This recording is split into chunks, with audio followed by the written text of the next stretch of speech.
नमस्कार दोस्तों, electrical technician channel में आपका स्वागत है। दोस्तों, आज का वीडियो हमारा स्टार डेल्टा स्टार्टर के कंट्रोल वायरिंग के बारे में है। दोस्तों, किसी भी मोटर को स्टार डेल्टा स्टार्टर द्वारा स्टार्ट करने के लिए हमें 3 कॉन्टैक्टर की ज़रूरत पड़ती है। पहला तो स्टार कॉन्टैक्टर, दूसरा डेल्टा और एक हमारा मेन कॉन्टैक्टर होता है। ठीक है, अब इन्हीं तीनों कॉन्टैक्टर के द्वारा हम मोटर को स्टार्ट और स्टॉप करते हैं। ठीक है, अब देखिए हमारा जो स्टार डेल्टा स्टार्टर होता है उसमें हमें एक टाइमर का भी प्रयोग करना पड़ता है। ठीक है दोस्तों, तो यहाँ पर हम एक टाइमर ले लेते हैं। ठीक है दोस्तों, हमारा जो मोटर होता है उसके प्रोटेक्शन के लिए हम एक ओवरलोड रिले का उपयोग करते हैं। ठीक है, तो ये हमारा ओवरलोड रिले हो गया। अब यदि हमें मोटर को बंद करना हो तो बंद करने के लिए हम यहाँ पर एक स्टॉप पुश बटन का उपयोग करते हैं।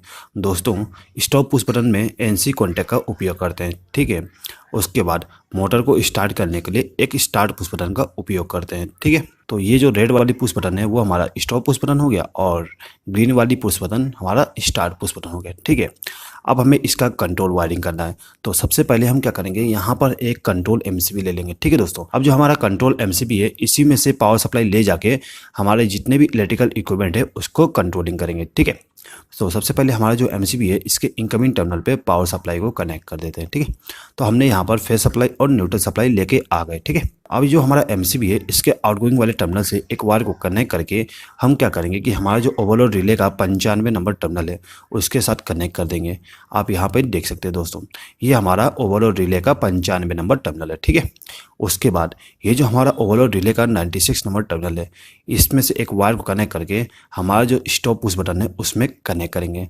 दोस्तों याद रखना, 95 नंबर टर्मिनल और 96 नंबर टर्मिनल ये एनसी कॉन्टैक्ट होते हैं। ठीक है, और हमें मोटर के प्रोटेक्शन के लिए एनसी कॉन्टैक्ट ही यूज़ करना होता है। ठीक है, तो अब हम क्या करेंगे कि ये जो 96 नंबर टर्मिनल है उसमें से एक वायर को कनेक्ट करके हमारा जो स्टॉप पुश बटन है उसके साथ कनेक्ट कर देंगे। ठीक है, अब जो हमारा स्टॉप पुश बटन है उसके आउटगोइंग टर्मिनल से एक वायर को कनेक्ट करके हमारा जो स्टार्ट पुश बटन है उसके इनकमिंग टर्मिनल पे कनेक्ट कर देंगे। ठीक है दोस्तों, अब देखिए, अब जो हमारा स्टार्ट पुश बटन है उसमें से एक वायर को कनेक्ट करके हमारा जो मेन कॉन्टैक्टर है उसके A1 टर्मिनल पे पावर सप्लाई को देना है। दोस्तों, A1 टर्मिनल पे हमें फेस सप्लाई देना पड़ता है और जो A2 टर्मिनल होता है उस पर हमें न्यूट्रल सप्लाई देना पड़ता है। ठीक है दोस्तों, A1 और A2 टर्मिनल कॉन्टैक्टर के कॉइल के टर्मिनल होते हैं। ठीक है, तो अब हम क्या करेंगे कि ये जो हमारा स्टार्ट पुश बटन है उसमें से एक वायर को कनेक्ट करके हम A1 टर्मिनल के साथ कनेक्ट कर देंगे। ठीक है, अब हमें इस कॉन्टैक्टर को न्यूट्रल सप्लाई देना है। तो हम क्या करेंगे कि ये जो हमारा एमसीबी है इसके इस टर्मिनल से एक वायर को कनेक्ट करके हमारा जो A2 टर्मिनल है यानी कि मेन कॉन्टैक्टर का A2 टर्मिनल है उसमें कनेक्ट कर देंगे। ठीक है,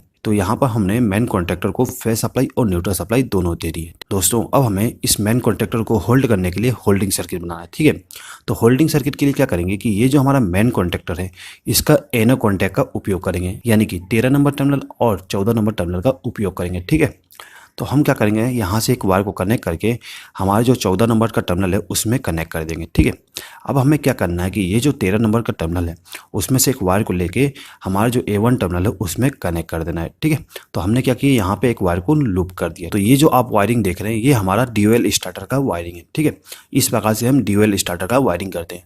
अब हमें स्टार डेल्टा स्टार्टर में इसको कन्वर्ट करना है। तो कैसे करेंगे, तो देखिए दोस्तों, ये जो हमारा टाइमर है इसमें पावर सप्लाई स्टार्ट कमांड देने के बाद ही जाना चाहिए। ठीक है, तो इसके लिए हम क्या करेंगे कि ये जो हमारा स्टार्ट पुश बटन है उसके आउटगोइंग टर्मिनल से एक वायर को कनेक्ट करके हमारा जो टाइमर है उसके A1 टर्मिनल पे कनेक्ट करना है।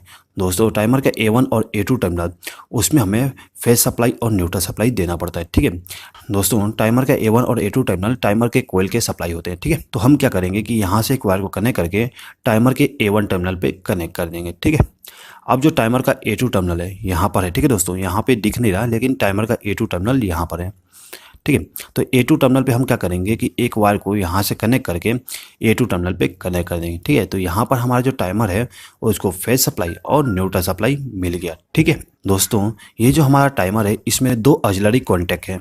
ठीक है, यहाँ पे आप देख सकते हैं ड्राइंग में, एक कॉन्टैक्ट ये वाले हो गए और ये कॉन्टैक्ट ये वाले हो गए। ठीक है दोस्तों, ये जो हमारा टाइमर है उसमें 15 नंबर टर्मिनल और 25 नंबर टर्मिनल कॉमन टर्मिनल है। ठीक है, और जो हमारा 16 नंबर टर्मिनल है और 26 नंबर टर्मिनल है ये हमारा NC कॉन्टैक्ट हो जाएंगे। ठीक है, और 18 नंबर टर्मिनल और 28 नंबर टर्मिनल ये हमारे एनो कॉन्टैक्ट होते हैं। ठीक है दोस्तों, तो यहाँ पे हम क्या करेंगे कि ये जो हमारा 25 नंबर वाली कॉन्टैक्ट है उसको उपयोग करेंगे। ठीक है, यानी कि सेकेंड कॉन्टैक्ट का उपयोग करेंगे। ठीक है, तो यहाँ पे हम क्या करेंगे कि यहाँ से एक वायर को कनेक्ट करके 25 नंबर टर्मिनल पे कनेक्ट कर देंगे, यानी कि टाइमर का जो A1 टर्मिनल है उसमें से एक वायर को कनेक्ट करके हमारा जो 25 नंबर टर्मिनल है उसमें लूप कर देंगे। ठीक है, आप क्या करेंगे दोस्तों, देखिए अब जो हमारा टाइमर है उसका जो 26 नंबर टर्मिनल है यानी कि ये वाली टर्मिनल, ठीक है, यहाँ से एक वायर को कनेक्ट करके हमारा जो स्टार कॉन्टेक्टर है उसके A1 टर्मिनल पे पावर सप्लाई पहुँचाना है। ठीक है, तो यहाँ पे हम पावर सप्लाई डायरेक्ट लेके नहीं जाएंगे, यहाँ पर हमें एक इंटरलॉकिंग यूज़ करना है। क्या इंटरलॉकिंग यूज़ करना है दोस्तों, देखिए ये जो हमारा डेल्टा कॉन्टेक्टर है इसको ऑन होने पे स्टार कॉन्टेक्टर में पावर सप्लाई नहीं जाना चाहिए। तो इसके लिए हम क्या करेंगे कि ये जो हमारा डेल्टा कॉन्टेक्टर है इसका NC कॉन्टेक्ट का उपयोग करेंगे। ये जो हमारा टाइमर है उसके 26 नंबर टर्मिनल से एक वायर को कनेक्ट करके ये जो हमारा डेल्टा कॉन्टेक्टर है उसके NC कॉन्टेक्ट के साथ कनेक्ट कर देंगे। ठीक है, अब जो NC कॉन्टेक्ट का आउटगोइंग टर्मिनल है यानी कि 22 नंबर टर्मिनल, उस टर्मिनल से एक वायर को कनेक्ट करके हमारा जो स्टार कॉन्टेक्टर है उसके A1 टर्मिनल पे कनेक्ट कर देंगे। ठीक है, अब जो हमारा स्टार कॉन्टेक्टर है उसको न्यूट्रल सप्लाई दे देते हैं, तो हम यहाँ से एक वायर को कनेक्ट करके A2 टर्मिनल पे कनेक्ट कर देंगे। ठीक है, तो यहाँ पर जो हमारा स्टार कॉन्टेक्टर था उसको फेस सप्लाई और न्यूट्रल सप्लाई दोनों मिल गया। अब हमें डेल्टा कॉन्टेक्टर का कनेक्शन करना है। ठीक है दोस्तों, यहाँ पे हम सबसे पहले क्या करते हैं कि जो हमारा डेल्टा कॉन्टेक्टर है उसका जो A2 टर्मिनल है उस पर हम न्यूट्रल सप्लाई कनेक्ट कर देते हैं। ठीक है, अब बचा हमारा A1 टर्मिनल।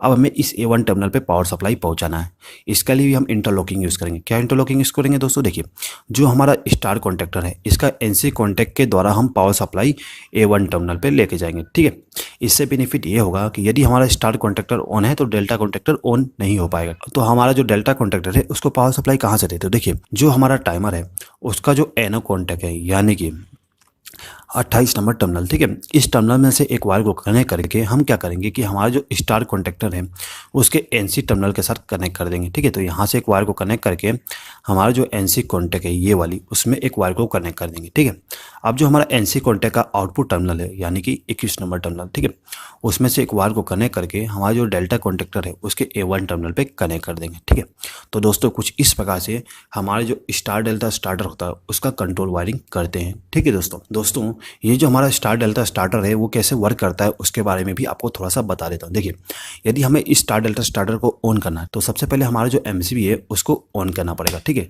तो यहाँ पे मैंने MCB को ऑन कर दिया। तो जैसे ही हम MCB को ऑन करते हैं तो पावर सप्लाई यहाँ से होते हुए सीधा यहाँ तक फिर हमारा जो मेन कॉन्टेक्टर है उसके एनो टर्मिनल तक पहुँच जाती है। ठीक है, अब जितने भी वायर ग्लो नहीं है उनमें पावर सप्लाई नहीं रहेगा। ठीक है, अब हमें मोटर को स्टार्ट करना है।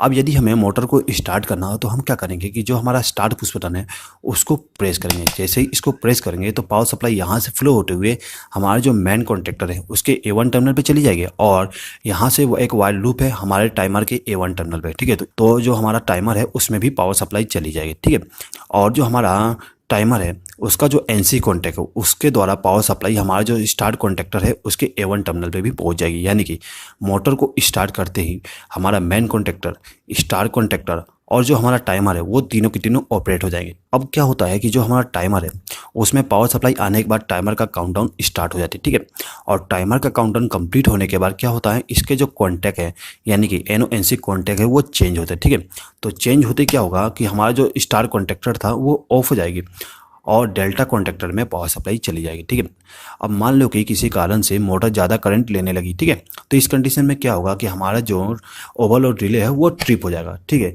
ट्रिप होते ही क्या होगा कि ये जो हमारा ओवरलोड रिले है इसका जो NC कॉन्टैक्ट है वो ओपन हो जाएंगे। ठीक है, इससे क्या होगा कि NC कॉन्टैक्ट के आउटपुट टर्मिनल से पावर सप्लाई आगे फ्लो नहीं हो पाएगा। आप यहाँ पे देख सकते हैं कि पावर सप्लाई केवल यहाँ तक पहुँच रही है, इसके आगे नहीं जा पा रहा। ठीक है दोस्तों, तो कुछ इस प्रकार से हमारा जो स्टार डेल्टा स्टार्टर होती है वो वर्क करता है। आई होप कि आपको ये वीडियो अच्छा लगा होगा। दोस्तों यदि आपको ये वीडियो अच्छा लगा तो प्लीज़ इस वीडियो पर लाइक, शेयर और कमेंट कर दीजिएगा। और यदि आपने अभी तक हमारे चैनल को सब्सक्राइब नहीं किया तो सब्सक्राइब भी कर लीजिएगा। इस वीडियो को देखने के लिए धन्यवाद।